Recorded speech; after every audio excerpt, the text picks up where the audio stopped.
Price the Lord. Praise the Lord. കർത്താവിന്റെ praise the Lord. Praise the Lord. അതിപരിശുദ്ധമായ നാമം വാഴ്ത്തപ്പെടുമാറാകട്ടെ. നമുക്ക് ഒരുമിച്ച് വചനദീപ്തിയുടെ പ്രേക്ഷകരോടൊപ്പം ഒരു സാക്ഷ്യം കൂടി ദൈവനാമത്തിന്റെ മഹത്വത്തിനായിട്ട് നമ്മുടെ വചനദീപ്തി ചാനലിലേക്ക് കൊണ്ടുവരുവാൻ ദൈവം ഇടയാക്കിയതിനായിട്ട് ഞാൻ സ്തോത്രം ചെയ്യുന്നു. ഇത് യഹോവയാൽ സംഭവിച്ചു, മനുഷ്യരുടെ ദൃഷ്ടിയിൽ ആശ്ചര്യമത്രേ. പലപ്പോഴും നമ്മുടെ ചിന്തകളല്ല ദൈവത്തിന്റെ ചിന്തകള്, നമ്മുടെ വഴികളല്ല ദൈവത്തിന്റെ വഴികള്. പലതും നമ്മുടെ ചിന്തകൾക്ക് അതീതമായിട്ട് ദൈവപ്രവൃത്തികൾ വെളിപ്പെട്ടുകൊണ്ടിരിക്കുക. പ്രിയപ്പെട്ടവരെ, ഇന്ന് പകൽക്കാലത്തിങ്കൽ നമ്മോടൊത്ത് പാസ്റ്റർ ബിനു രഘുനാഥ് നമ്മോടൊത്ത് ജോയിൻ ചെയ്തിട്ടുണ്ട്. ഒരിക്കലും പ്രതീക്ഷിച്ചതല്ല, കർത്താവിന്റെ ഹിതമായിരുന്നു തന്റെ ദാസനെ ഇന്ന് നമ്മുടെ പ്രേക്ഷകരോടൊത്ത് തന്റെ അനുഭവ സാക്ഷ്യം പങ്കിടുവാൻ കൊണ്ടുവരിക എന്നുള്ളത്. ആകയാൽ ഇന്ന് പകൽക്കാലം ഞാൻ കർത്താവിൽ വളരെ സന്തോഷിക്കുന്നു. കർത്തദാസൻ നോർത്ത് ഇന്ത്യയിൽ കർത്താവിന്റെ വേലയിലായിരിക്കുകയാണ്. അതിനെക്കുറിച്ച് താൻ തന്നെ സാക്ഷിക്കും. കർത്താവിന്റെ ദാസനെ നമുക്ക് ഒന്ന് പരിചയപ്പെടും മുൻപായിട്ട് നമുക്കൊരു നിമിഷം കർത്താവിന്റെ ദാസന് വേണ്ടി പ്രാർത്ഥിക്കാം. ഞങ്ങളുടെ സ്വർഗസ്ഥ നല്ല പിതാവേ, ഈ നല്ല സമയത്തിനായിട്ട് സ്തോത്രം. അനുഗ്രഹീതമായ ഈ സമയകാലം അപ്പന്റെ പൊന്നു മുഖത്തേക്ക് ഞങ്ങൾ നോക്കുന്നു. കർത്താവേ, ആഴിയെന്നോർത്തില്ല, ആഴമാരാഞ്ഞില്ല, അലകൾക്ക് മീതെ നടന്നവനായ കർത്താവിനെ കണ്ട് അങ്ങയുടെ വേലയ്ക്ക് വേണ്ടി ഞങ്ങൾ ഇറങ്ങി തിരിച്ചു.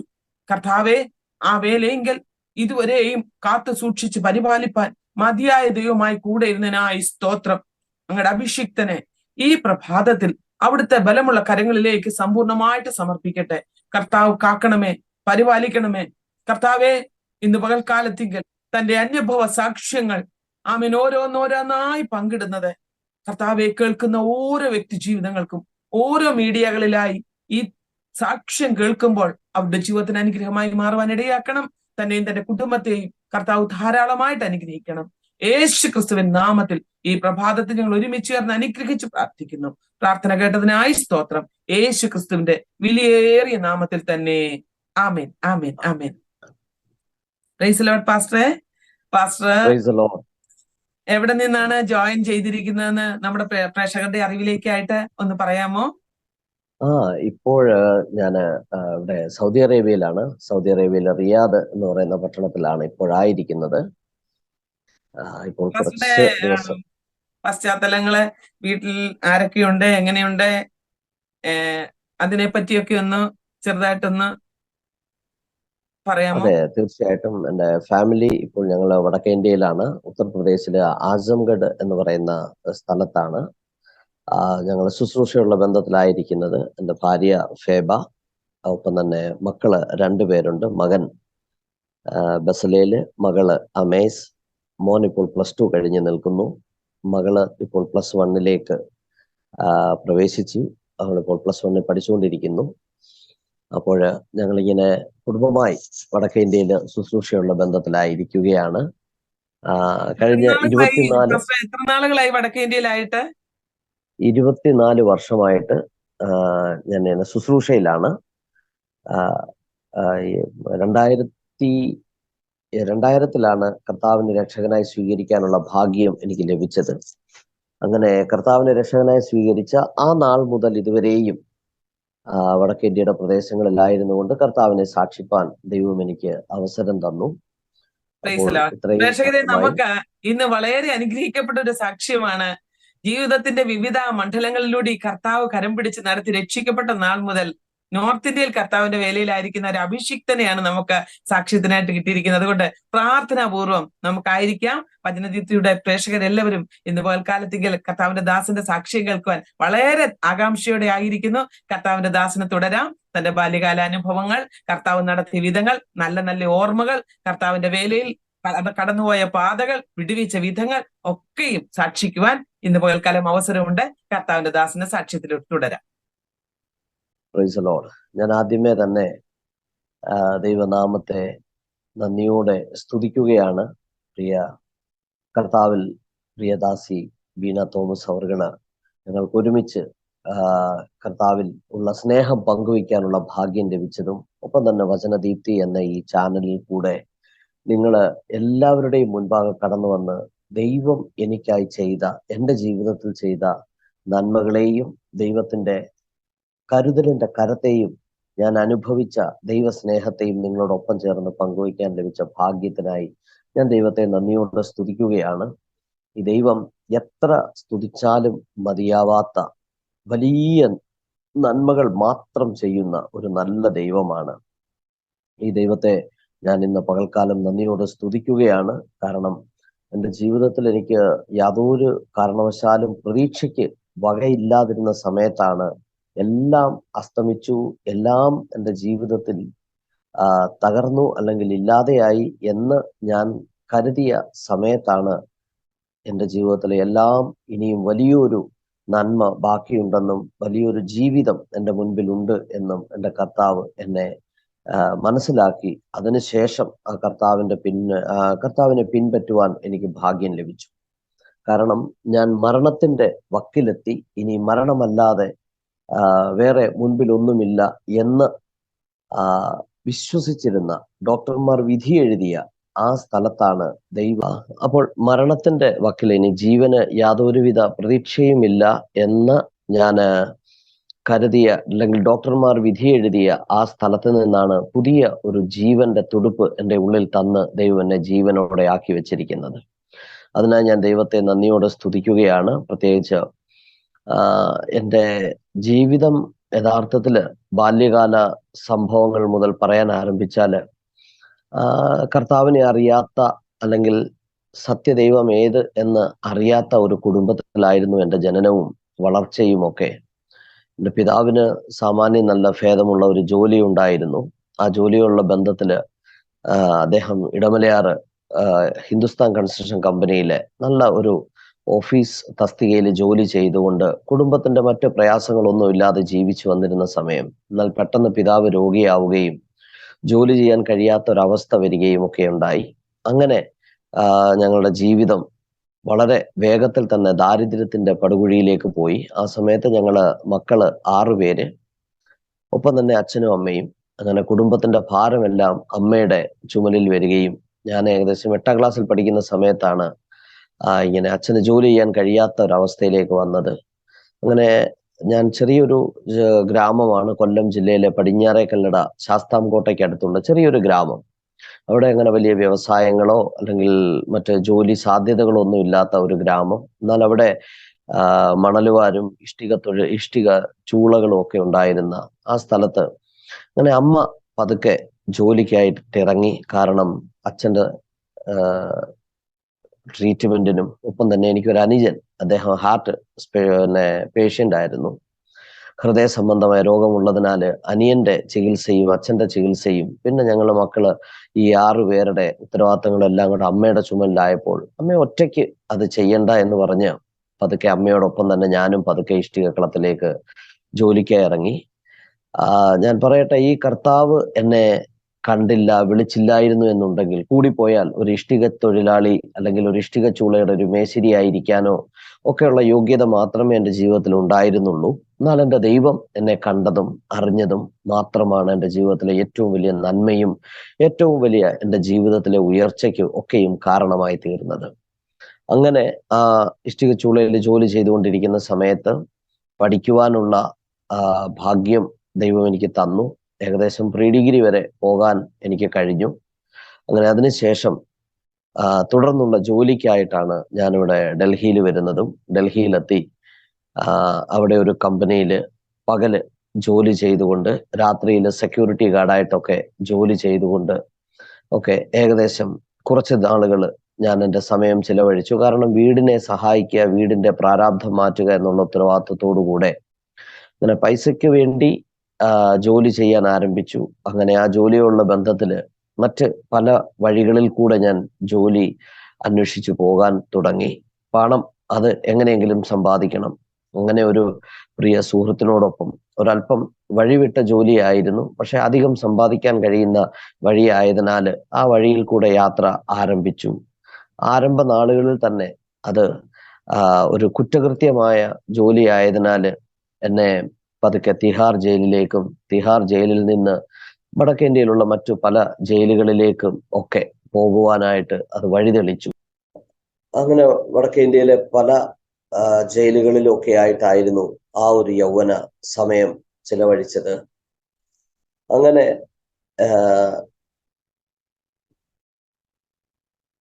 ജോലിയുള്ള ആ ചെയ്യുന്ന ജോലിയുള്ള ബന്ധത്തില് വടക്കേ ഇന്ത്യയിൽ തന്നെയുള്ള ഒരുവിധം പല ജയിലുകളിലും അതുപോലെയുള്ള ഒരു വഴിവിട്ട ജീവിതവുമായിരുന്നു. നല്ല ഒരു ലഹരിക്ക് അടിമയായി തീർന്നതിനാല് ആ ഒരു ലഹരിയിൽ നിന്ന് മോചിതനാകാനുള്ള വളരെ വലിയ ബുദ്ധിമുട്ടും ഒക്കെ ജീവിതത്തിൽ ഉണ്ടായിരുന്നു. അങ്ങനെ ആ മദ്യം ഉപയോഗിച്ചുകൊണ്ടിരിക്കുമ്പോൾ തന്നെ പലപ്പോഴും ഇങ്ങനെ വായിൽ കൂടെ ചോര വരികയും, അതായത് മരണത്തോടടുക്കുന്ന ഒരു ഫീലിംഗ് എൻ്റെ ജീവിതത്തിൽ എനിക്ക് അനുഭവിക്കാൻ ഇടയായി തീർന്നു. അങ്ങനെയാണ് ഒരു ഡോക്ടറെ കാണുകയും അദ്ദേഹത്തിന്റെ ഉപദേശമനുസരിച്ച് ചില ടെസ്റ്റുകളൊക്കെ നടത്തിയതിനു ശേഷം ആ റിസൾട്ട് വന്നതിന് ശേഷം അദ്ദേഹം പറഞ്ഞു, ബിനു, ഇനി അധിക നാളൊന്നും ജീവിച്ചിരിക്കാനുള്ള ഒരു ക്വാളിറ്റിയും നിന്റെ ശരീരത്തിനില്ല. അതായത് ഇനി അധിക നാൾ നീ ജീവിച്ചിരിക്കില്ല എന്നുള്ള ആ ഒരു റിസൾട്ട് ഡോക്ടർ പറയുകയുണ്ടായി. ഡൽഹിയിലെ പ്രശസ്തമായൊരു ഹോസ്പിറ്റലിലെ ഡോക്ടറായിരുന്നു അദ്ദേഹം. അങ്ങനെ അദ്ദേഹത്തിന്റെ ആ റിസൾട്ട് അല്ലെങ്കിൽ ആ റിപ്പോർട്ട് എന്നെ വല്ലാതെ ഭയപ്പെടുത്തി. കാരണം ആ യൗവനത്തിൽ എനിക്ക് മരിക്കാൻ ഒട്ടും തന്നെ ആഗ്രഹമില്ലായിരുന്നു. അങ്ങനെ എങ്ങനെയെങ്കിലും ജീവിക്കണം എന്നുള്ള ആ ഒരു വലിയ വാഞ്ചയോടുകൂടെ ഭക്തി മാർഗത്തിലേക്ക് ഞാൻ തിരിയുകയായിരുന്നു.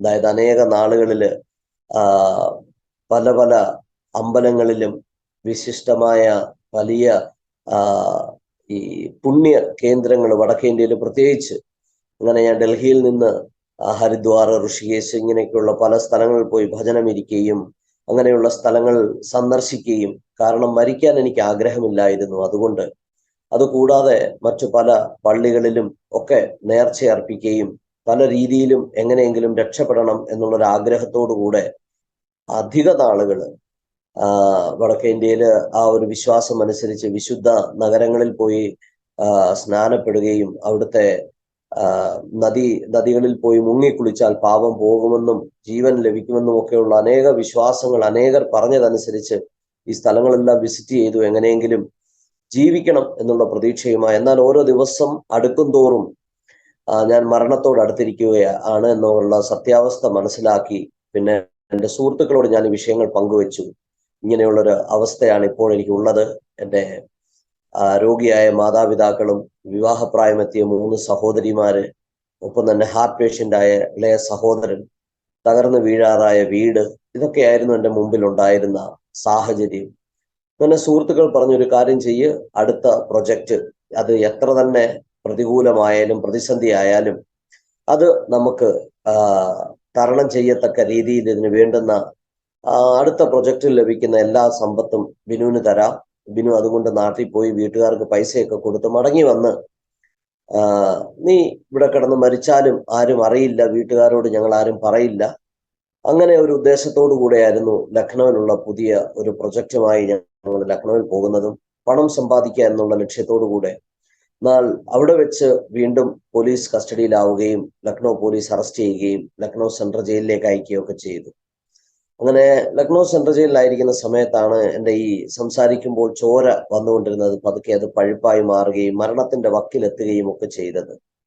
എന്നാൽ ആ സമയത്ത് അവിടെ ഒരു പാസ്റ്റർ തോമസ് ഫിലിപ്പ് അവറുകള് ഞങ്ങളോട് വന്ന് സുവിശേഷം പറയുകയും ആ സുവിശേഷത്തെ ഞങ്ങൾ സ്വീകരിക്കാൻ തയ്യാറായിരുന്നില്ല, എന്നാൽ പാപം മോചിക്കപ്പെടും എന്നുള്ള ഒരു സുവിശേഷം എന്ന് തന്നെ പറയാം, ഒരു നല്ല വാർത്ത കേട്ടപ്പോൾ സന്തോഷം തോന്നി. അങ്ങനെ ഒരുവിധം അദ്ദേഹം പറഞ്ഞത് ഞങ്ങൾ പരസ്പരം, എന്നോടൊപ്പം മറ്റ് 2 പേരുണ്ടായിരുന്നു, ഞങ്ങൾ 3 പേര് ഒരുമിച്ച് കർത്താവായ യേശുവിനെ രക്ഷകനായി സ്വീകരിച്ചാൽ മുടിയനായ പുത്രന്റെ കഥയൊക്കെ അദ്ദേഹം പറഞ്ഞിട്ടാണ് ഞങ്ങളോട് സുവിശേഷം പറഞ്ഞത്. ആ മുടിയനായ പുത്രൻ മടങ്ങി വന്നപ്പോൾ പിതാവിന്റെ സ്നേഹം എപ്രകാരം അദ്ദേഹത്തിന് വേണ്ടി വെളിപ്പെട്ടുവോ അതുപോലെ നിങ്ങളെയും ദൈവം സ്നേഹിക്കുന്നു എന്നുള്ള കാര്യം പറഞ്ഞപ്പോൾ തീർച്ചയായും ആ ഒരു ദൈവസ്നേഹത്തിൽ ജീവിക്കാൻ ആഗ്രഹിച്ചുകൊണ്ട് ഞങ്ങളും ഞങ്ങളുടെ ജീവനെ സമർപ്പിക്കുകയായിരുന്നു. എന്നാൽ വളരെ വേഗത്തിൽ തന്നെ കർത്താവിന് വേണ്ടി ജീവിക്കുക എന്നുള്ള ആ ഒരു കൺസെപ്റ്റോ അല്ലെങ്കിൽ ഒന്നും വന്നില്ല, പാപമോചനം എന്നുള്ള ഒരിത് മാത്രം. എന്നാൽ അന്ന് തന്നെ ഞങ്ങൾ വീണ്ടും ജോലിക്കായിട്ട് ഇറങ്ങിയ സമയത്ത് ലക്നൗ പോലീസിന്റെ കസ്റ്റഡിയിലാവുകയും എന്നോടൊപ്പം ഉണ്ടായിരുന്ന സഹോദരങ്ങൾ 2 പേരും ഓടി രക്ഷപ്പെട്ടു. ഞാൻ വീണ്ടും പോലീസ് കസ്റ്റഡിയിലാവുകയും ലക്നൗ സെൻട്രൽ ജയിലിലേക്ക് വീണ്ടും എന്നെ അയക്കുകയും ചെയ്തു. ഏകദേശം 3 മാസത്തോളം അവിടെ ആയിരുന്ന സമയത്ത് അതിനകത്ത് പലരുടെ കയ്യിലും ബൈബിൾ അവർ ഉപയോഗിക്കുന്നുണ്ട്. അത് വായിക്കാനോ അല്ലെങ്കിൽ ആത്മീകമായ കാര്യങ്ങൾക്കോ അല്ല. കാരണം ജയിലിനകത്ത് ആരും ഇങ്ങനെ ഈ ജയിൽ ജീവനക്കാരൊക്കെ ചുക്കയും തമ്പാക്കും കഞ്ചാവും ഒക്കെ അകത്ത് കൊണ്ട് കൊടുക്കും. പക്ഷെ അത് തെറുത്ത് വലിക്കാൻ ഇവരുടെ പേപ്പർ ഇല്ലാത്തത് കൊണ്ട് ഈ സുവിശേഷം പറയാൻ വരുന്ന ആൾക്കാരുടെ കയ്യിൽ നിന്ന് ഇവര് ഈ പുതിയ നിയമങ്ങൾ വാങ്ങി തലക്കീഴിൽ സൂക്ഷിച്ചു വെക്കും. ഈ ചുക്കയും തമ്പാക്കും ഒക്കെ കിട്ടുന്ന സമയത്ത് ഈ പുതിയ നിയമം കീറി അതിനകത്താണ് ഇവരിട്ട് തെറുത്ത് വലിക്കുന്നത്. പക്ഷെ ഒരു മുസ്ലിം സഹോദരൻ ഉണ്ടായിരുന്നു, ഹക്കീം എന്നായിരുന്നു അദ്ദേഹത്തിന്റെ പേര്. അദ്ദേഹം ഈ പുതിയ നിയമം സൂക്ഷിച്ചു വെക്കുകയും ഒപ്പം തന്നെ അത് വളരെ ശ്രദ്ധയോടുകൂടെ വായിക്കുകയും പ്രാർത്ഥിക്കുകയും ഒക്കെ ചെയ്യുന്ന കണ്ടപ്പോൾ ഞാൻ ചോദിച്ചു, ഒരു മുസ്ലിം ആയിരിക്കും നിനക്ക് എന്തിനാണ് ഈ ക്രിസ്ത്യാനികളുടെ പുസ്തകം? അപ്പോൾ അദ്ദേഹം പറഞ്ഞു, അല്ല, ഇത് ക്രിസ്ത്യാനികളുടെ പുസ്തകമല്ല, ഇത് ഈസാ അലൈഹിസ്സലാമിനെ കുറിച്ച് എഴുതിയ പുസ്തകമാണ്. യേശു ക്രിസ്തുവിനെ കുറിച്ച് വളരെ വാചാലനായി സംസാരിക്കുകയും യേശു ക്രിസ്തുവിൽ കൂടെ ലഭിക്കുന്ന നന്മകളെ കുറിച്ചൊക്കെ ഞാനിങ്ങനെ പറഞ്ഞു. അപ്പൊ ഞാൻ പറഞ്ഞു, അങ്ങനെ നീ യേശുവിൽ വിശ്വസിക്കുന്നെങ്കിൽ നീ എന്തിനായി ജയിലിൽ? അപ്പോൾ അദ്ദേഹം പറഞ്ഞു, എന്നെ കള്ളക്കേസിൽ കുരുക്കിയതാണ്. അങ്ങനെ അദ്ദേഹത്തിന്റെ കാര്യങ്ങളൊക്കെ പറഞ്ഞു. എന്നാൽ ഇന്ന് ജീവനോടിരിക്കുന്നത് തന്നെ ദൈവത്തിന്റെ വലിയ ആ ഒരു നന്മയാണ് എന്നൊക്കെ അദ്ദേഹം പറയാനിടയായി തീർന്നു. അങ്ങനെ ഞാൻ പറഞ്ഞു, നിന്റെ യേശു എന്നെ രക്ഷിക്കുമോ? ഒന്ന്, എന്നെ മരണത്തിൽ നിന്ന് വിടുവിക്കണം. 2, എന്നെ ജയിലിൽ നിന്ന് പുറത്താക്കണം. കാരണം എന്നെ വിലങ്ങ് വെച്ച് ജയിലിലേക്ക് കൊണ്ടുപോകുന്ന സമയത്ത് കൊണ്ടുപോകുന്ന ആ ഒരു പോലീസുകാരൻ എന്നോട് പറഞ്ഞിരുന്നു, ഇത് ബിനു എന്നല്ല, ഞാനിവിടെ കള്ളപ്പേരായിരുന്നു കൊടുത്തിരുന്നത്. അപ്പൊ അവരോട് പറഞ്ഞു, കുറഞ്ഞതൊരു 7 വർഷത്തേക്ക് നിനക്ക് പുറം ലോകം കാണാൻ കഴിയാത്ത രീതിയിലാണ് ലക്നൗ പോലീസ് എന്നെ അകത്തേക്ക് വിടുന്നത് എന്ന് പറഞ്ഞാണ് അദ്ദേഹം എന്നെ കോടതിയിലേക്ക് ഹാജരാക്കാനായി കൊണ്ടുപോകുന്നത്. അങ്ങനെ 3 മാസം കഴിഞ്ഞിടത്തോളം ഓരോ ദിവസങ്ങളും ഇങ്ങനെ ഡേറ്റിന്റെ മേൽ ഡേറ്റ് ഇങ്ങനെ കടന്നു പോകുന്നു. എനിക്ക് ജാമ്യം തരുവാനോ അല്ലെങ്കിൽ എനിക്ക് വെളിയിൽ കൊണ്ടുവരാനോ ആരും ഇല്ലാത്ത ഒരവസ്ഥ. അങ്ങനെ ഈ 3 മാസം കഴിഞ്ഞ സമയത്താണ് ഈ ഹക്കീമിനോട് യേശു ക്രിസ്തുവിനെ കുറിച്ച് കേൾക്കാനൊക്കെയുള്ള സാവകാശം എൻ്റെ ജീവിതത്തിൽ എനിക്ക് വന്നത്. അങ്ങനെ ആ സമയത്ത് യേശുവിനെ കുറിച്ച് കേൾക്കുവാനും ഒക്കെ മനസ്സിലാക്കി. അങ്ങനെ ഞാൻ പറഞ്ഞു, ഈ യേശു എന്നെ ജയിലിൽ നിന്ന് വിടുവിക്കുകയും ഈ രോഗത്തിൽ നിന്ന് വിടുവിക്കുകയും ചെയ്താൽ എൻ്റെ ജീവിതകാലം മുഴുവൻ ഈ യേശുവിന് ഞാൻ അടിമയായി ജീവിച്ചു കൊള്ളാം എന്ന് അദ്ദേഹത്തോട് ഞാൻ പറഞ്ഞു. അതെനിക്കറിയില്ല, യേശു ക്രിസ്തുവിന് ഒരിക്കലും അടിമയല്ല, ദൈവം തന്റെ മക്കളാക്കുവാനാണ് നമ്മെ വിളിക്കുന്നത് എന്ന്. പക്ഷെ എന്നറിയുന്ന ഇതനുസരിച്ച് ഞാനെന്ന് അദ്ദേഹത്തോട് പറഞ്ഞു. എന്നാൽ ദൈവത്തിന് സ്തോത്രം, അതിനടുത്ത തീയതിയിൽ എന്നെ കോടതിയിൽ ഹാജരാക്കാൻ കൊണ്ടുപോയി. ഞാൻ ഉപവാസത്തോടു കൂടെ ആയിരുന്നു. കാരണം ഈ ഹക്കീം എന്ന സഹോദരൻ ഉപവസിക്കുകയും പ്രാർത്ഥിക്കുകയും ഒക്കെ ചെയ്യുന്ന വ്യക്തി ആയതുകൊണ്ട് ഞാനും അദ്ദേഹത്തോട് പറഞ്ഞു, നിന്റെ യേശുവിനോട് ഞാനും ഉപവസിക്കുകയും പ്രാർത്ഥിക്കുകയും ചെയ്യാം. കാരണം എനിക്ക് എങ്ങനെയെങ്കിലും ഒന്ന് ജീവൻ തിരിച്ചു കിട്ടണം, എനിക്ക് ജയിലിൽ മോചിതനാകണം എന്നുള്ള ആ ഒരു വലിയ ആഗ്രഹത്തോടു കൂടെയാണ് അങ്ങനെയൊക്കെ ചെയ്തത്. പക്ഷെ അന്ന് ഞാൻ അങ്ങനെ പ്രാർത്ഥിച്ച് കോടതിയിൽ പോയി തിരികെ വന്നു. എന്നാൽ അതിനടുത്ത ദിവസം ഏകദേശം ഒരു വൈകിട്ട് 7 മണി ആയപ്പോൾ പോലീസ് വന്ന് ഞങ്ങളുടെ ബാരക്കിന്റെ അവിടെ ജയില് അതിന്റെ ആ ഒരു സെല്ലിൽ വന്ന് മുട്ടിയിട്ട് പറഞ്ഞു, എന്നെ വെളിയിൽ വിളിക്കുന്നുണ്ട്, ജയിലറിന്റെ റൂമിലേക്ക് വിളിക്കുന്നുണ്ട്. അപ്പോൾ വൈകിട്ട് 7 മണി കഴിഞ്ഞ് ആരെങ്കിലും വെളിയിൽ വിടുന്നെങ്കിൽ 2 കാര്യത്തിന് വേണ്ടിയിട്ടാണ്. ഒന്ന്, അവർക്ക് ജാമ്യം ലഭിച്ച് അവരെ ജയിൽ മോചിതരാക്കാൻ വേണ്ടി വൈകിട്ട് അവരെ ബാരക്കിൽ നിന്ന് വെളിയിൽ കൊണ്ടുപോകും, അല്ലെങ്കിൽ പിന്നെ എൻകൗണ്ടർ ചെയ്യാനായിട്ടാണ് കൊണ്ടുപോകുന്നത്. അപ്പോൾ ഞാൻ ഈ ഹക്കീം എന്ന് പറഞ്ഞ പുള്ളിയോട് ഞാൻ പറഞ്ഞു, നിന്റെ യേശുവിനോട് ഞാൻ ജീവനാണ് ചോദിച്ചത്, പക്ഷെ നിന്റെ എനിക്ക് മരണമാണല്ലോ വിധിച്ചത്. കാരണം 2 ദിവസം മുമ്പ് കോടതിക്ക് ഹാജരാക്കാൻ കൊണ്ടുപോയപ്പോൾ എനിക്ക് ജാമ്യമോ അല്ലെങ്കിൽ വെളിയിൽ പോകുന്നതിനെ കുറിച്ചൊന്നും ഒരു സൂചനയുമില്ല, എന്നെ കൊണ്ടുപോകാനും ആരുമില്ലായിരുന്നു. അങ്ങനെ ഞാൻ അവിടെ നിന്ന് പോലീസുകാരനെ ജയിലറുടെ മുറിയിൽ നിന്ന് മറ്റൊരു വാഹനത്തിൽ കയറ്റി കൊണ്ടുപോയപ്പോൾ എനിക്ക് പൂർണ്ണമായ ഉറപ്പായി എന്നെ ഇത് എൻകൗണ്ടർ ചെയ്യാനാണ് കൊണ്ടുപോകുന്നത് എന്ന്. പക്ഷെ അവരൊരു തെളിവെടുപ്പിനായിട്ടായിരുന്നു. എന്നെ ഏത് കേസിലാണോ ലക്നൗ പോലീസ് അറസ്റ്റ് ചെയ്ത് എന്നെ ജയിലിലേക്ക് അയച്ചത്, ആ സെയിം കേസ് കുറ്റകൃത്യങ്ങൾ ചെയ്തവരെ രാജസ്ഥാൻ പോലീസ് അറസ്റ്റ് ചെയ്യുകയും അവരുടെ ഒരു തെളിവെടുപ്പിനായിട്ട് അവരെ ലക്നൌവിൽ കൊണ്ടുവരികയായിരുന്നു.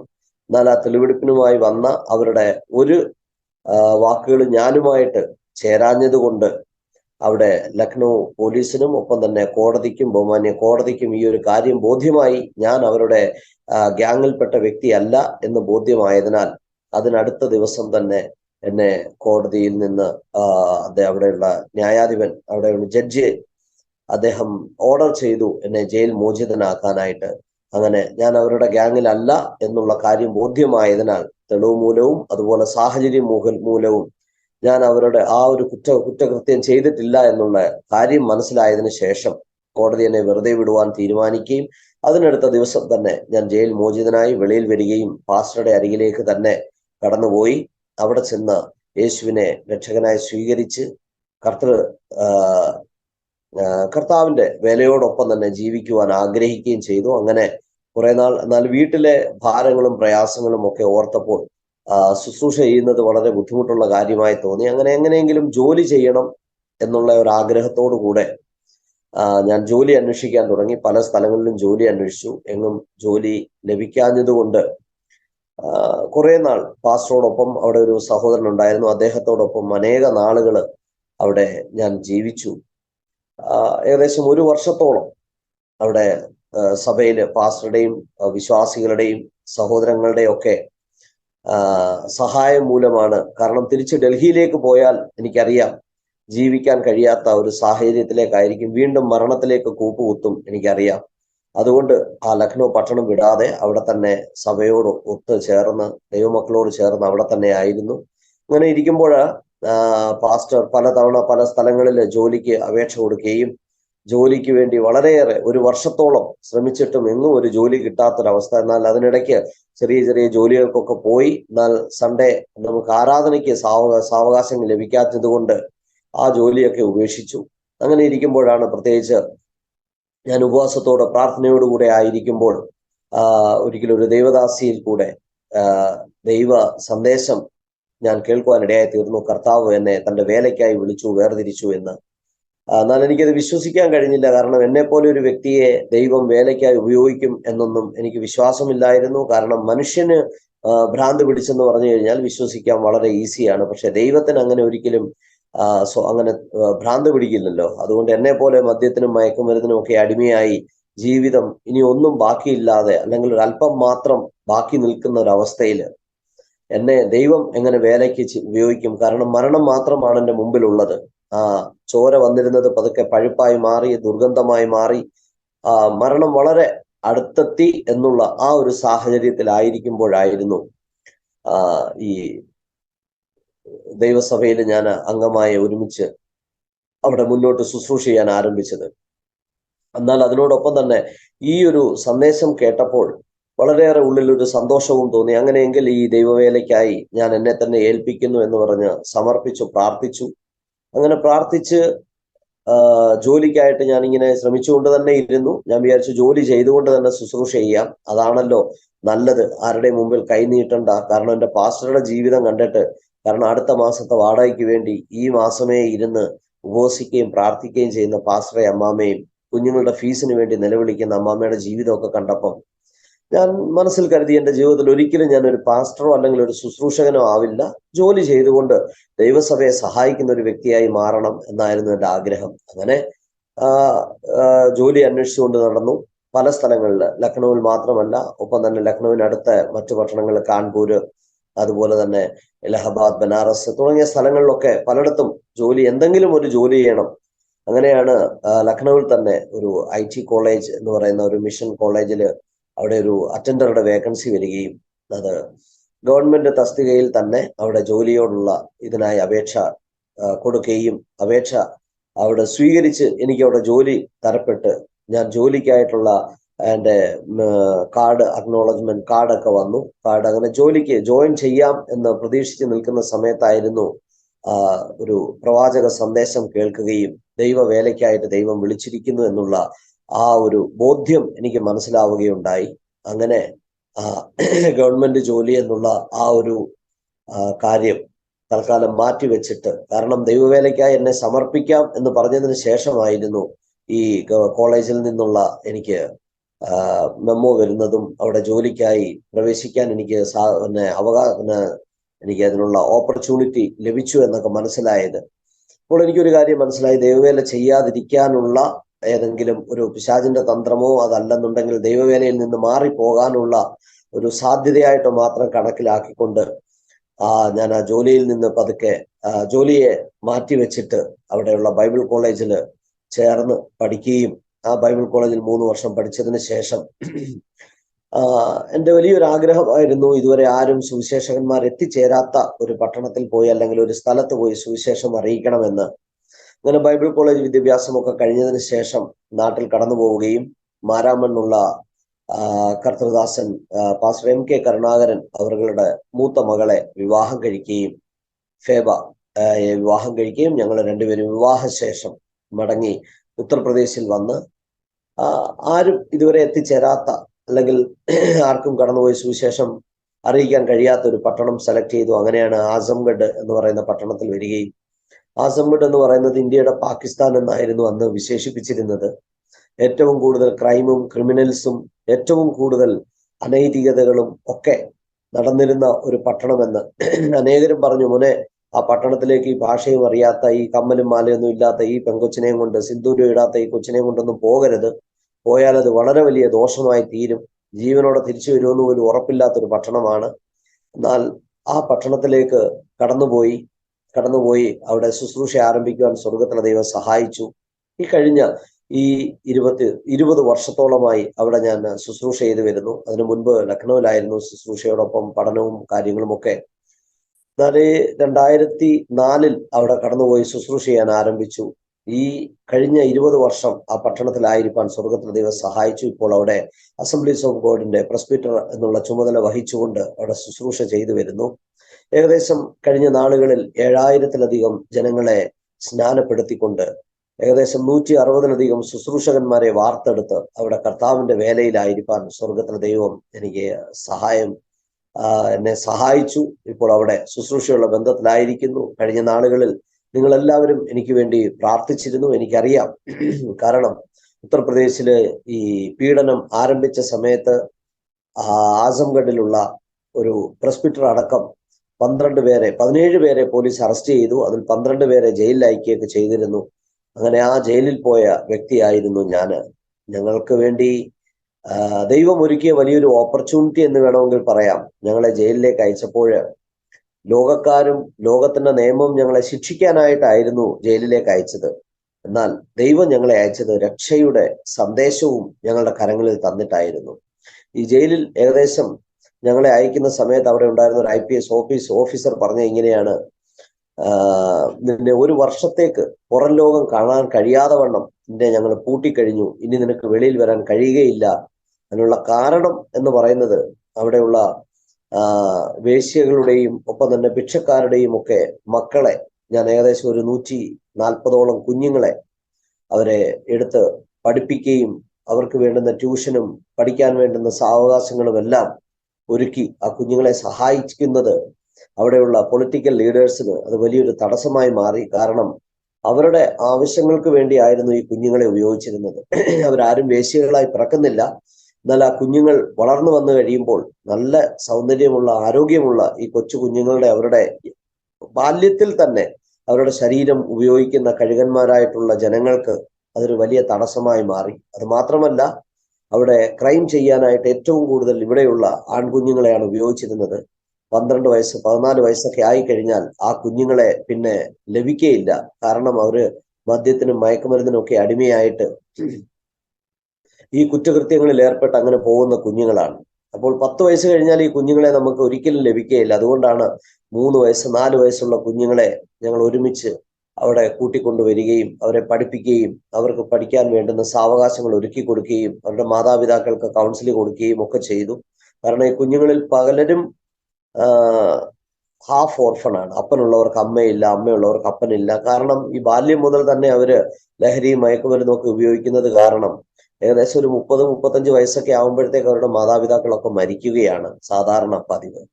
പലരും എയ്ഡ്സ് പേഷ്യൻസിന്റെ കുഞ്ഞുങ്ങള് അതുപോലെ തന്നെ ഇങ്ങനെയൊക്കെ ഉള്ളവരായതിനാല് ഇവർക്ക് തോന്നുന്ന വഴിയെ അങ്ങ് ജീവിക്കുന്നു. ഭിക്ഷാടനം ചെയ്ത് ഏകദേശം 4 വയസ്സ് 3 വയസ്സുള്ളപ്പോൾ മുതൽ 3 വയസ്സുള്ള മുതൽ തന്നെ ഈ കുഞ്ഞുങ്ങൾ ട്രെയിനിൽ ഒക്കെ പോയി ഭിക്ഷ യാചിച്ചൊക്കെയാണ് ജീവിക്കുന്നത്. അപ്പോൾ ആ കുഞ്ഞുങ്ങളെ എടുത്ത് പഠിപ്പിക്കാൻ തുടങ്ങിയത് അവിടെയുള്ള അനേകർക്ക്, വിശേഷിച്ച് ഉത്തർപ്രദേശിന്റെ ഒരു സാഹചര്യം അനുസരിച്ച് അവിടെയുള്ള ഉയർന്ന ജാതിക്കാർക്ക് വളരെയേറെ ബുദ്ധിമുട്ടുള്ളൊരു കാര്യമാണ് കീഴ്ജാതിക്കാർ വളരുന്നതും അവർ പഠിക്കുന്നതും.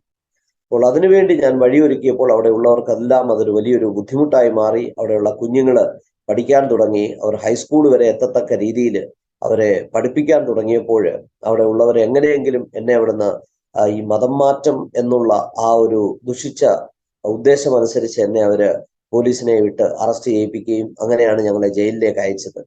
എന്നാൽ ജയിലിൽ കടന്നുപോയി ഈ ഒരു വർഷത്തേക്ക് എന്നുള്ള നിലയിലാണ് അവരെ അയച്ചത്. എന്നാൽ ദൈവമക്കൾ എല്ലാവരും, ലോകമെമ്പാടുമുള്ള എല്ലാവരുടെയും പ്രാർത്ഥന മുഖാന്തരം ഒരു മാസം പോലും ജയിലിൽ കിടക്കാൻ സ്വർഗത്തിലെ ദൈവം ഞങ്ങളെ അനുവദിച്ചില്ല. അതിനു മുൻപ് തന്നെ ഞങ്ങളെ വിമുക്തരാക്കി ജയിൽ മോചിതരായി തീരുവാൻ സ്വർഗത്തിലെ ദൈവം സഹായിച്ചു. എന്നാൽ ഈ ജയിൽ മോചനം അല്ലെങ്കിൽ ജയിലിലേക്കുള്ള യാത്ര ഞങ്ങൾക്ക് വളരെയേറെ അനുഗ്രഹീതമായിരുന്നു. ഏകദേശം ആദ്യ ദിവസം തന്നെ 38 കൊലപാതകം ചെയ്ത ഒരു വ്യക്തിയോട് സുവിശേഷം പറയുവാനും അദ്ദേഹത്തെ യേശുക്രിസ്തുവിനെ സ്വീകരിക്കാൻ തക്ക രീതിയിൽ ദൈവം ഞങ്ങളെ ഉപയോഗിക്കാൻ ഇടയായിത്തീർന്നു. അപ്പോൾ ആദ്യ ദിവസം തന്നെ ഞങ്ങൾക്കൊരു കാര്യം മനസ്സിലായി, ദൈവം ഞങ്ങളെ അയച്ചത് ശിക്ഷിക്കാനല്ല, രക്ഷയുടെ ദൂതുമായിട്ടായിരുന്നു ജയിലിലേക്ക് അയച്ചത് എന്ന്. എന്നാൽ ഈ 29 ദിവസം 19 ദിവസം ഞങ്ങൾക്ക് ജയിലിൽ കിടന്ന് അവിടെ 40 പേരടങ്ങുന്ന ഒരു കൂട്ടായ്മ ജയിലിനുള്ളിൽ വാർത്തെടുക്കുവാൻ സ്വർഗത്തിലെ ദൈവം ഞങ്ങളെ സഹായിച്ചു. അതിൽ അനേകരും ബലാത്സംഗ കേസിലും അതുപോലെ തന്നെ കൊലപാതകങ്ങളിലും അതുപോലെ വലിയ വലിയ കുറ്റകൃത്യങ്ങളിൽ അകപ്പെട്ട് കിടക്കുന്ന ആയിരക്കണക്കിന് ജനങ്ങളോട് ഞങ്ങൾക്ക് ജയിലിൽ പോയി സുവിശേഷം അറിയിക്കാനും 40 പേർ രക്ഷിക്കപ്പെട്ട് അവരിൽ ചിലർ വെളിയിൽ വന്ന് സ്നാനപ്പെടുവാനും ഒക്കെ ഇടയായി തീർന്നു. അപ്പോൾ ദൈവം ഞങ്ങളെ അതൊരു മിഷൻ ട്രിപ്പായിട്ടായിരുന്നു ഞങ്ങളെ ഈ ജയിലിലേക്ക് ദൈവം ഞങ്ങളെ അയച്ചത്. വളരെ അനുഗ്രഹീതമായി. ഒരിക്കലും വേദനയും പ്രയാസവും കഷ്ടതയും ഒക്കെ ഒരുപാടുണ്ട് എങ്കിലും ലോകം ചെയ്തതോ പിശാച് ചെയ്തതോ അല്ല എനിക്ക് പറയാനുള്ളത്. അതിലുപരിയായി ദൈവം ചെയ്ത നന്മകൾ മാത്രമാണ് പറയാനുള്ളത്. അങ്ങനെ ജയിൽ മോചിതനായി വെളിയിൽ വന്നപ്പോൾ ഞങ്ങൾ ഏകദേശം ഒരു 800 പേരോളം കൂടി വരുന്ന ഒരു കൂട്ടായ്മയായിരുന്നു. ഏകദേശം 3500ഓളം ആൾക്കാർ കൂടി വരുന്ന കൂട്ടായ്മയായിരുന്നു. അപ്പോൾ ഈ മതപരിവർത്തന വിഷയങ്ങളൊക്കെ വന്നത് കാരണം ആ ചർച്ചിനെ ഞങ്ങൾ സ്പ്ലിറ്റ് ആക്കി 4 ഭാഗത്താക്കി മാറ്റി. അങ്ങനെ കാരണം ആള് കൂടി വരുന്നത് അവിടെയുള്ള സുവിശേഷ വിരോധികൾക്ക് വലിയൊരു പ്രതിസന്ധിയായിരുന്നു. അതുകൊണ്ട് ചർച്ച് സ്പ്ലിറ്റാക്കി പല ഭാഗത്തായിട്ട് മാറി. സിറ്റിയിൽ ഞങ്ങളൊരു 800 പേര് മാത്രം കൂടി വരുന്ന ചെറിയൊരു ഈ ഒരു കൂട്ടായ്മ അത് ഞാൻ ജയിലിൽ പോയിട്ട് മടങ്ങി വന്നപ്പോഴേക്കും ആ സ്ഥലം പോലീസ് ബാൻ ചെയ്യുകയും ആ കൂട്ടായ്മയെ നിരോധിക്കുകയും ചെയ്തു. അവർ പറയുന്നു, നിങ്ങൾക്ക് സ്വന്തമായി ആരാധനാലയം ഇല്ലാത്തത് കൊണ്ട്, സ്വന്തമായി ചർച്ച് ഇല്ലാത്തവരൊന്നും വാടക കെട്ടിടങ്ങളിലോ മറ്റുള്ള സ്ഥലങ്ങളിലോ ആരാധിക്കാൻ പാടില്ല എന്നുള്ള ആ ഒരു നിയമം ഉള്ളത് കാരണം ഞങ്ങൾക്ക് അവിടെ ഇപ്പോൾ സ്വന്തമായ സ്ഥലമില്ലാത്തത് കാരണം ഏകദേശം ഈ കഴിഞ്ഞ 1.5 വർഷമായിട്ട് ഞങ്ങൾ ഓൺലൈനിലാണ് ആരാധന നടത്തിക്കൊണ്ട് പോകുന്നത്. അതുപോലെ തന്നെ ചെറിയ ഹൗസ് ചർച്ചസ് ഒക്കെയാണ് ഞങ്ങൾ നടത്തി വരുന്നത്. എങ്കിലും ദൈവം അതിനെ വളർത്തിക്കൊണ്ടിരിക്കുന്നു. ദൈവ പ്രവൃത്തി അവിടെ വളരെ അത്ഭുതകരമായ രീതിയിൽ ഈ ദിവസങ്ങളിലും ചെയ്യുന്നു. ക്യാൻസർ പേഷ്യന്റുകൾ സൗഖ്യമാകുന്നു. മരിച്ച കുഞ്ഞുങ്ങളെ ദൈവം എഴുന്നേൽപ്പിക്കുന്നു. അതിലുപരിയായി മരണത്തോട് മല്ലിട്ട് ജീവിക്കുന്ന അനേകർക്ക് ജീവന്റെ വഴി കാണിച്ചു കൊടുക്കുവാൻ സ്വർഗത്തിലെ ദൈവം സഹായിക്കുന്നു. അങ്ങനെ വീണ്ടും ഈ ഒരു സുവിശേഷ വേല അവിടെ നടക്കുന്നു, ഈ കുഞ്ഞുങ്ങളുടെ ഇടയിലുള്ള പ്രവർത്തനം നടക്കുന്നു എന്ന് ബോധ്യമായപ്പോൾ വീണ്ടും എന്നോടൊപ്പം തന്നെ അറസ്റ്റിലായ 3 പേരെ വീണ്ടും ഞങ്ങളെ കോടതി വെറുതെ വിട്ടുവെങ്കിലും വീണ്ടും പോലീസ് വന്ന് അറസ്റ്റ് ചെയ്ത് അവരെ ജയിലിലേക്ക് അയക്കാനുള്ള കാര്യങ്ങളൊക്കെ ചെയ്തപ്പോൾ എന്നെയും അറസ്റ്റ് ചെയ്യാനായിട്ട് വീണ്ടും ശ്രമിക്കുന്നു എന്നുള്ള കാര്യം മനസ്സിലായപ്പോൾ അങ്ങനെയാണ് ഞാൻ അവിടെ നിന്ന് ഓടി കുറെ നാള് സൗദി അറേബ്യയിലേക്ക്, ഇപ്പോൾ കഴിഞ്ഞ 2 മാസമായി ഇവിടെ സൗദി അറേബ്യയുടെ പ്രദേശങ്ങളിലാണ്. ഇവിടെയാണ് എങ്കിലും ഞങ്ങളുടെ ഓൺലൈൻ ആരാധന നടന്നു വരുന്നു. എല്ലാ കാര്യങ്ങളും ഭംഗിയും ഉചിതവും ചന്തവുമായി സ്വർഗം ചെയ്യുന്നുണ്ട്. ഇപ്പോൾ വീണ്ടും കടന്നു പോവുകയാണ്. സ്നാനപ്പെടാനായി വലിയൊരു കൂട്ടം ജനങ്ങൾ അവിടെ തയ്യാറായി നിൽക്കുകയാണ്. ഈ അടുത്ത ആഴ്ച വീണ്ടും ഇവിടെ നിന്ന് ഞാൻ ഉത്തർപ്രദേശിലേക്ക് പോകുന്നു. ഒരു 2 ആഴ്ചത്തേക്ക് മാത്രം അവിടെ കടന്നു പോകുന്നു. ചില പുതിയ സ്ഥലങ്ങളിൽ പോയി സുവിശേഷം അറിയിക്കാനുണ്ട്. പുതിയ അനേക വേല സ്ഥലങ്ങൾ സന്ദർശിക്കാനുണ്ട്. ഈ 2 ആഴ്ചയ്ക്കുള്ളിൽ തന്നെ അവിടെ എല്ലാം കടന്നു പോവുകയും ഏകദേശം 100ഓളം ജനങ്ങൾ സ്നാനത്തിനായി തയ്യാറായി നിൽക്കുന്നു. അവരെ സ്നാനപ്പെടുത്തുക എന്നുള്ള ലക്ഷ്യത്തോടു കൂടെയും ഒക്കെയാണ് കടന്നു പോകുന്നത്. അപ്പോൾ ദൈവമക്കള് ഈ ഒരു വിഷയത്തെ ഓർത്ത് പ്രാർത്ഥിക്കുക. അവിടെയുള്ള ദൈവ വേലയെ ഓർത്ത് പ്രാർത്ഥിക്കുക. വേലക്കാരുടെ ചുരുക്കം ആണ് അവിടെ, അല്ലെങ്കിൽ കുറവാണ് അവിടെ ഇപ്പോൾ ഉള്ള ഏറ്റവും വലിയ പ്രതിസന്ധി. കാരണം വേലക്കാരെ ഉള്ളവരെ തകർത്ത് കളയാനും പുതിയ ആൾക്കാർ വേല ചെയ്യാതിരിക്കാനായി ഭീഷണിപ്പെടുത്തുന്ന, അല്ലെങ്കിൽ അവരെ തകർത്ത് കളയാൻ ശ്രമിക്കുന്ന വലിയ ശത്രുവിന്റെ പദ്ധതി ഈ ദിവസങ്ങളിൽ നടക്കുന്നുണ്ട്. എന്നാൽ ദൈവമക്കൾ ഈ ദിവസങ്ങളിൽ അതിനുവേണ്ടി പ്രാർത്ഥിക്കുക. പ്രത്യേകിച്ച് അവിടെ നല്ലൊരു ഫൗണ്ടേഷൻ ഉണ്ടാകണമെന്ന്, ഈ ആസംഗഡ് എന്ന് പറയുന്ന സ്ഥലത്ത് നല്ലൊരു മിഷൻ സ്റ്റേഷൻ ഉണ്ടാവുകയും നല്ലൊരു പ്രയർ ടവർ ഉണ്ടാവുകയും നല്ലൊരു ആരാധനാലയം ഉണ്ടാവേണ്ടത് വളരെ ആവശ്യമാണ്. കാരണം ഏകദേശം ഞങ്ങളുടെ ജില്ലയ്ക്ക് ചുറ്റുവട്ടമുള്ള ഏകദേശം 5-6 ജില്ലകളിൽ എങ്ങും ഒരു ബൈബിൾ കോളേജ് ആകട്ടെ, അല്ലെങ്കിൽ നല്ലൊരു ട്രെയിനിങ് സെന്റർ ആകട്ടെ, അല്ലെങ്കിൽ അതിനുള്ള സൗകര്യമുള്ള ഒരു സ്ഥലമാകട്ടെ, ഒന്നും ഇല്ല. ജനങ്ങൾക്ക് കൂടി വരുവാൻ ഒരു നല്ലൊരു സാവകാശമോ സാഹചര്യമോ ഇല്ലാത്തൊരവസ്ഥയാണ്. ആകയാൽ ദൈവമക്കള് പ്രാർത്ഥിക്കുകയും ഒപ്പം തന്നെ നിങ്ങളാലാവുന്നത് പ്രവർത്തിക്കുകയും ചെയ്ത് ആ പട്ടണത്തെ അനുഗ്രഹിക്കുവാൻ, ദൈവവേലയെ വളർത്തുവാനായിട്ട് വേണ്ടുന്ന എല്ലാ കൈത്താങ്ങലും പ്രാർത്ഥനയും എനിക്ക് ആവശ്യമാണ്. അപ്പോൾ തുടർന്നുള്ള ദിവസങ്ങളിൽ നിങ്ങൾ പ്രാർത്ഥിക്കുകയും ഈ ദിവസങ്ങളിൽ അവിടെയുള്ള വേലയെ ഓർത്തുകൊണ്ട് നിങ്ങൾ കരുതുകയും ചെയ്യണം. കാരണം ഞാനിത് പറഞ്ഞത് ഞാൻ എന്താണ് എന്നുള്ളതല്ല, ഒരു സാധാരണക്കാരനായ ഒരു മനുഷ്യനിൽ കൂടെ ദൈവത്തിന് എന്ത് ചെയ്യാൻ കഴിയും എന്നുള്ളതാണ് ഞാൻ പറയാൻ ഉദ്ദേശിക്കുന്നത്. പ്രിയപ്പെട്ടവരെ, ഒരു കട്ടച്ചൂളയിൽ മാത്രം ഒതുങ്ങണ്ട, അല്ലെന്നുണ്ടെങ്കിൽ ജയിലറുകളിൽ മാത്രം തീരേണ്ടുന്ന ഒരു ജീവിതം കർത്താവിനായി സമർപ്പിച്ചപ്പോൾ ദൈവം അത് അവിടെ നിന്ന് ഉയർത്തി എവിടെ വരെ എത്തിക്കുവാൻ, എത്രയോ ജനങ്ങളെ, ആയിരക്കണക്കിന് ജനങ്ങളെ കർത്താവിൽ നേടുവാനായി, ദൈവരാജ്യത്തിന് വേണ്ടി അവകാശികളാക്കി മാറ്റുവാൻ എല്ലാം സ്വർഗത്തിലെ ദൈവം സഹായിച്ചു. ഇപ്പോൾ തുടർന്ന് ഞങ്ങളെ ഓർത്ത്, എന്നെയും ഫേബയെയും കുഞ്ഞുങ്ങളെയും ഓർത്ത് നിങ്ങൾ എല്ലാവരും പ്രാർത്ഥിക്കണം. പ്രത്യേകിച്ച് ഈ ചാനലിൽ ഉള്ള എല്ലാ പ്രിയപ്പെട്ടവരോടും എൻ്റെ നന്ദി അറിയിക്കുകയാണ്, ഇങ്ങനൊരു സാവകാശം എനിക്കായി ഒരുക്കി തന്നതിന്. ഒപ്പം തന്നെ ഇങ്ങനൊരു വേദി ദൈവം ഒരുക്കിയതോർത്ത് ഞാൻ ദൈവത്തെയും സ്തുതിക്കുന്നു. പ്രത്യേകാൽ എന്നോടൊപ്പമായിരിക്കുന്ന പ്രിയ കർത്തൃദാസിയെയും ദൈവം സഹായിക്കട്ടെ എന്ന് ആശംസിക്കുകയും പ്രാർത്ഥിക്കുകയും ചെയ്യുന്നു. എൻ്റെ പ്രിയ മാതാവും ഒപ്പം തന്നെ പ്രിയ സഹോദരനും ഒക്കെ രക്ഷിക്കപ്പെട്ടു, അവർ സ്നാനപ്പെട്ടു, അവരെല്ലാം ദൈവകൃപയിലായി. എന്നാൽ ഈ ദിവസങ്ങളിൽ അവര് ഈ ലോകത്ത് നിന്ന് മാറ്റപ്പെട്ടു എങ്കിലും അവര് കർത്താവിന്റെ വചനം അനുസരിച്ചതിന് ശേഷമാണ് ഈ ലോകത്ത് നിന്ന് മാറ്റപ്പെട്ടത്. അതിന്റെ ജീവിതത്തിൽ വലിയൊരു പ്രത്യാശയ്ക്കും വലിയൊരു ദൈവിക അനുഗ്രഹത്തിനും അത് കാരണമായി തീർന്നു. തുടർന്നുള്ള ദിവസങ്ങളിൽ നിങ്ങളെല്ലാവരുടെയും പ്രാർത്ഥനയെ ഞാൻ ചോദിക്കുന്നു. നിങ്ങൾ എല്ലാവരും എനിക്കായി പ്രാർത്ഥിക്കണം. വളരെയേറെ നന്ദി. ദൈവം അനുഗ്രഹിക്കുമാറാകട്ടെ. താങ്ക് യു പാസ്റ്ററെ. അനുഗ്രഹീതമായൊരു സാക്ഷ്യം ഒറ്റ ശ്വാസത്തിലിരുന്ന് കേൾക്കത്തക്ക നിലവാരത്തിൽ ഇത്രമാത്രം ദൈവം രൂപാന്തരപ്പെടുത്തി കൊണ്ടുവന്ന ഒരനുഭവം. തികച്ചും ഇത് ഞാൻ തുടക്കത്തിൽ പറഞ്ഞതുപോലെ തന്നെ ഇത് ദൈവത്താൽ നിയുക്തമായ ഒരു സാക്ഷ്യമാണ്. അനേക യുവ ഹൃദയങ്ങളിലേക്ക് തുളച്ചു കയറി ചെല്ലേണ്ട ഒരു സാക്ഷ്യമാണ്. കർത്താവിന്റെ നാമത്തിന് വേണ്ടി അനേകരെ ഈ സാക്ഷ്യം അവന്റെ വേലയ്ക്കായിട്ട് കരം പിടിച്ചു പുറത്തു കൊണ്ടുവരാൻ ഇടയാക്കട്ടെ എന്ന് ആത്മാർത്ഥമായിട്ട് ഞാൻ പ്രാർത്ഥിക്കുന്നു. അസംഗഡിലുള്ള ആ സഭയെ കർത്താവ് മാനിക്കും. വിശ്വാസത്തോടെ അത് പ്രഖ്യാപിക്കാം. എത്ര എതിരുകൾ വന്നപ്പോഴും ആദിമ കാലഘട്ടത്തിൽ ദൈവസഭയ്ക്ക് ഉപദ്രവം കൂടിയപ്പോൾ സഭ തകരുകയല്ല ചെയ്തത്, പിളരുകയല്ല ചെയ്തത്, സഭ വളരുകയാണ് ചെയ്തത്. അങ്ങനെയെങ്കിൽ അപ്പോസ്തലന്മാർ അയക്കപ്പെട്ട സ്ഥാനങ്ങളിൽ അവർ സ്പ്രെഡ് ചെയ്യപ്പെടേണ്ടി വന്നുവെങ്കിലും, അവിടെയും ഇവിടെയും അവർ ഓടിപ്പോകേണ്ടി വന്നെങ്കിലും, അവിടെയൊക്കെയും ദൈവസഭകൾ ഉടലെടുക്കുവാൻ ഇടയാക്കിയെങ്കിൽ അസംഗഡിൽ നിന്നും കർത്താവിന്റെ ദാസിനെ, കുടുംബത്തെ ഓടിക്കുവാൻ ശ്രമിച്ചവർ ദൈവത്തിന്റെ ആത്മാവിൽ ഇന്ന് പകൽക്കാലം ഞാൻ ഒരു ആലോചന പോലെയും കൂടി പറയുകയാണ്. അവിടെ അനേക ഇടങ്ങളിൽ ചിതറിപ്പോയ വിശ്വാസികൾ മുഖാന്തരം അനേക ദൈവസഭകൾ ഉടലെടുക്കുവാൻ പോകുകയാണ്. വിശ്വസിച്ചു കൊള്ളുക. ഒരുമിച്ച് ചേർന്ന് പ്രാർത്ഥിക്കാം. കർത്താവിന്റെ ദാസന്റെ അനുഗ്രഹീതമായ സാക്ഷ്യത്തിനായിട്ട് നമുക്ക് പ്രാർത്ഥിക്കാം. വചനദീപ്തിയിലേക്ക് കടന്നു വന്ന് ഈ സാക്ഷ്യം കേൾക്കുന്ന ഓരോ പ്രിയപ്പെട്ടവരും കർത്തദാസനെയും കുടുംബത്തെയും ഓർത്ത് പ്രാർത്ഥിക്കണമേ എന്ന് ദൈവനാമത്തിൽ ഞാൻ അപേക്ഷിക്കുകയാണ്. നമ്മുടെ സൂം മീറ്റിംഗിലായിരിക്കുന്നവരും അതുപോലെ തന്നെ നമ്മുടെ വചനദീപ്തി സാക്ഷ്യ കൂടാരത്തിന്റെ പ്രേക്ഷകരുമായിരിക്കുന്ന പ്രിയപ്പെട്ടവരെ, കർത്താവിന്റെ ദാസനെ നിങ്ങൾ തീർച്ചയായിട്ടും പ്രാർത്ഥനയിൽ ഓർക്കണം. മാത്രമല്ല, കർത്തദാസന്റെ പ്രാർത്ഥന വിഷയങ്ങൾ നിങ്ങൾ കേട്ടല്ലോ. നമുക്ക് സ്വന്തമായിട്ട് ആരാധന ആലയം ഇല്ല എങ്കിൽ അവിടെ വളരെ പ്രയാസങ്ങൾ ഉണ്ടാകും. കാരണം മതനിരോധന ബില്ലൊക്കെ പാസ്സാക്കിയ ദേശങ്ങളാണ്.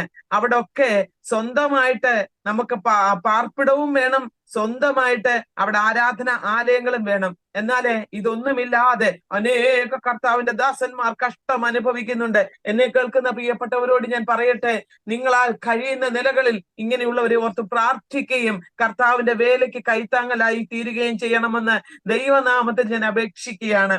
ഈ നമ്മുടെ സാക്ഷ്യ കൂടാരത്തിൽ അനേക മിഷണറിമാരെ കർത്താവ് കൂട്ടി വരുത്തുന്നവരുടെ അനുഭവ സാക്ഷ്യങ്ങൾ ഈ ദിവസങ്ങളിൽ തുടരെ ഓരോ സ്റ്റേറ്റുകളിൽ നിന്നും കർത്താവിന്റെ ദാസിദാസന്മാരെ കർത്താവ് കൂട്ടിക്കൊണ്ടുവന്നിരിക്കുകയാണ്.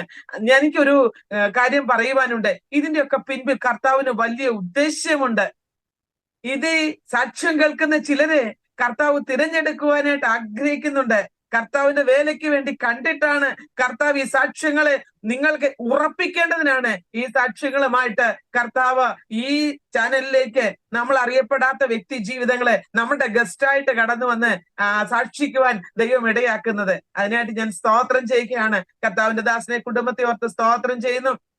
തന്റെ ഭാര്യയും മക്കളും ഒക്കെ ഇപ്പോൾ യുപിയിൽ തന്നെ മറ്റൊരിടത്തായിരിക്കുന്നു. ഞങ്ങൾ പേഴ്സണൽ സംസാരിച്ചപ്പോൾ പറഞ്ഞതാണ്, കുഞ്ഞുങ്ങളുടെ വിദ്യാഭ്യാസവും മുടങ്ങിയിരിക്കുന്ന അവസ്ഥകളാണ്. തീർച്ചയായിട്ടും ദൈവമക്കളുടെ പ്രാർത്ഥനയെ ചോദിക്കുകയാണ്. കർത്താവിന്റെ ദാസനെ ഞങ്ങൾ ഓർത്ത് പ്രാർത്ഥിക്കും. കർത്താവ് ധാരാളമായിട്ട് അനുഗ്രഹിക്കട്ടെ. ഇന്ന് ഞങ്ങളുടെ ക്ഷണം സ്വീകരിച്ച് ഞങ്ങളോടൊത്ത് ഈ വചനദീപ്തിയിലേക്ക് കടന്നു വരുവാൻ മനസ്സ് കാണിച്ചതിൽ ദൈവത്തിന്റെ നാമത്തിൽ ഞങ്ങൾ നന്ദി പറയുകയാണ്. ഞാൻ ചിന്തിക്കുകയായിരുന്നു, എത്ര പ്രാവശ്യം ജയിലിൽ പോകേണ്ടി വന്നു ചെയ്യാത്ത കുറ്റത്തിനാണെങ്കിൽ പോലും അവിടെ നിന്നും മരണത്തെ മുഖാമുഖം കണ്ട സ്ഥാനത്തും ജയിലിൽ കിടന്നവൻ എങ്ങനെ പാസ്റ്ററായി, എങ്ങനെ ഒരു പ്രസ്പിക്ടറായി, ഒരിക്കലും പ്രതീക്ഷിക്കാത്ത സ്ഥാനത്ത് അപ്രതീക്ഷിതമായ നിമിഷത്തിൽ എന്ന പോലെ കർത്താവ് തിരഞ്ഞെടുത്തവനെ ഹല്ലേലൂയ ഒറ്റ രാത്രി കൊണ്ട് അഹരോന്റെ വടി തളർക്കുവാൻ ഇടയാക്കിയതുപോലെ ദൈവം തിരഞ്ഞെടുത്ത വ്യക്തിയായിരുന്നത് കൊണ്ട് ദൈവം അവിടെ ജയിലറകളിലൊക്കെ കൊണ്ടിട്ട് മിനുക്കി, തന്റെ പൂണിയിലെ മിനുക്കി അമ്പാക്കി അസംഘട്ടിലേക്ക് കൊണ്ടുപോയി ശക്തമായിട്ട് ഇനിയും ഉപയോഗിക്കപ്പെടട്ടെ. ഞങ്ങൾ പ്രാർത്ഥിക്കും. കർത്തനാമത്തിന്റെ മഹത്വത്തിന് വേണ്ടി ഞാനും ഓവറോൾ ഇന്ത്യയുടെ 20 സ്റ്റേറ്റുകൾ കവർ ചെയ്തതാണ്. എനിക്ക് ഈ സ്ഥലമൊക്കെയും അറിയാം. ശക്തമായിട്ട് പ്രാർത്ഥിച്ചുകൊണ്ടിരിക്കുകയാണ്. നോർത്ത് ഇന്ത്യ ഓർത്ത് കണ്ണീര് വാരി വിതറിക്കൊണ്ടിരിക്കുകയാണ്. ആകയാൽ ഞങ്ങളുടെ ഉച്ച കഴിഞ്ഞത്തെ മീറ്റിങ്ങിലൊക്കെ ഞങ്ങൾ ശക്തമായിട്ട് നോർത്ത് ഇന്ത്യയുടെ പ്രവർത്തനങ്ങളെ ഓർത്ത് പ്രാർത്ഥിച്ചു കൊണ്ടിരിക്കുകയാണ്. ഒരു കൂട്ടം പാസ്റ്റർ പറയുന്ന പോലെ സാധാരണക്കാരായ ആളുകളാണ് നമ്മളെങ്കിലും അസാധാരണമായ കാര്യങ്ങൾ നമ്മെ കൊണ്ട് കർത്താവിന് ചെയ്യിപ്പിക്കാൻ കഴിയും. മെലീത്ത ദ്വീപിൽ പൗലോസും കൂട്ടരും എത്തിയപ്പോൾ അവരുടെ അസാധാരണമായ ദയ പൗലോസിനോടും കൂട്ടരോടും അവിടെയുള്ളവർക്ക് കാണിക്കുവാൻ ഇടയായത് ദൈവത്താൽ തിരഞ്ഞെടുക്കപ്പെട്ട ഒരു അഭിഷിക്ത ഭൃത്യനായതുകൊണ്ടാ. അതുകൊണ്ടാണ് ജയിലിൽ നിന്ന് 1 മാസം 1 വർഷം തടങ്കലിലാക്കാൻ അവർ ശ്രമിച്ചിട്ടും 1 മാസം കഴിയും മുൻപേ ദൈവം പുറത്തു കൊണ്ടുവന്നതെങ്കിൽ ഇന്ന് പകൽക്കാലം ഞാൻ പറയട്ടെ, കർത്താവിന്റെ പ്ലാനുകൾ, അവന്റെ പദ്ധതികൾ ഇന്ന് നിർത്തിയിട്ടില്ല. ആമേൻ. അവൻ പ്രവർത്തിക്കും. ആർ തടുക്കും? ഇന്ന് പകൽക്കാലം വിശ്വാസത്തോടെ, ധൈര്യത്തോടെ, ആത്മാവിൽ ബലപ്പെട്ട് കർത്താവിന്റെ വേലയിൽ മുന്നേറുവാൻ കർത്താവ് ഇടയാക്കട്ടെ. ഒരു നിമിഷം നമുക്ക് പ്രേക്ഷകരെ കർത്താവിന്റെ ദാസന് വേണ്ടി പ്രാർത്ഥിക്കാം. കർത്താവിന്റെ നാമത്തിന്റെ മഹത്വത്തിന് വേണ്ടി കർത്താവ് ഞങ്ങളുടെ അഭിഷിക്തനെ ഉപയോഗിക്കുന്നുവല്ലോ. ഞങ്ങൾക്കൊക്കെ ഒരു യോഗ്യതയുമില്ലാത്ത സ്ഥാനത്ത് ഞങ്ങളെ യോഗ്യരാക്കി തീർത്ത് അയോഗ്യ പാത്രങ്ങളായിരുന്ന ഞങ്ങളെ, പുറംപറമ്പിൽ എറിയപ്പെട്ട കല്ലുകളായിരുന്ന, പുറംപറമ്പിൽ കൈകാലുകൾ കഴുകുവാൻ വെച്ചിരുന്ന പാത്രങ്ങളായിരുന്ന ഞങ്ങളെ തേച്ച് കഴുകി അകത്ത് കൊണ്ടുവന്ന് വെള്ളം കോരി നിറച്ച് രുചികരമാക്കി അനേകർക്ക് ആശ്വാസമാക്കി മാറ്റുവാൻ കരുണ കാണിച്ച ദൈവമേ, ഇന്ന് പകൽ വേളയെങ്കിൽ ഞങ്ങൾ ഒരുമിച്ച് ചേർന്ന് സ്തോത്രം ചെയ്ത് അങ്ങയുടെ അഭിഷിക്തന് വേണ്ടി പ്രാർത്ഥിക്കുകയാണ്. ഈ സൂം പ്ലാറ്റ്ഫോമിലായിരിക്കുന്ന പ്രിയപ്പെട്ടവർ ഞങ്ങൾ ഒത്തുചേർന്ന് പ്രാർത്ഥിക്കുന്ന കർത്താവെ, അങ്ങയുടെ അഭിഷിക്തനെ, കുടുംബത്തെ, തന്റെ വേലകളെ, കർത്താവ് അവിടെ ആയിരിക്കുന്ന വിശ്വാസ സമൂഹത്തെ, അവിടെ ആയിരിക്കുന്ന കർത്താവ് ഓരോ വില്ലേജിന്റെ പ്രവർത്തനങ്ങളെ യേശു ക്രിസ്തുവിൻ നാമത്തിൽ തന്നോട് ചേർന്ന് പ്രവർത്തിക്കുന്ന ഓരോ പാസ്റ്റേഴ്സിനെയും ഓരോ ഇവാഞ്ചലിസ്റ്റുകളെയും വിശ്വാസികളെ കുടുംബമായും ഞങ്ങൾ സമർപ്പിച്ച് അനുഗ്രഹിച്ചു പ്രാർത്ഥിക്കുകയാണ്. ദൈവത്തിന്റെ വൻ മഹത്വം അവിടെ ഇറക്കണമേ. ദൈവകൃപ വ്യാപരിപ്പിക്കണമേ. ഒരു വലിയ വിശാലത കേൾക്കുവാൻ ഇടയാക്കണമേ. വരും ദിനങ്ങളിൽ കർത്താവേ ഞങ്ങൾ വിശ്വസിക്കുന്നു ഒരു കൊയ്ത്തുണ്ട്.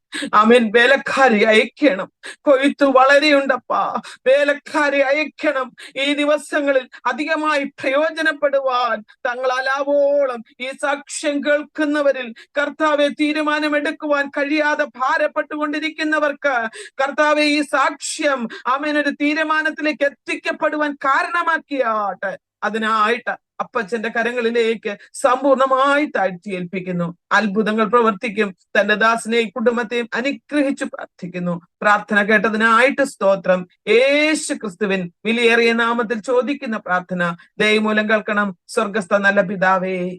ആമേൻ, ആമേൻ, ആമേൻ. താങ്ക് യു പാസ്റ്ററെ. God bless U.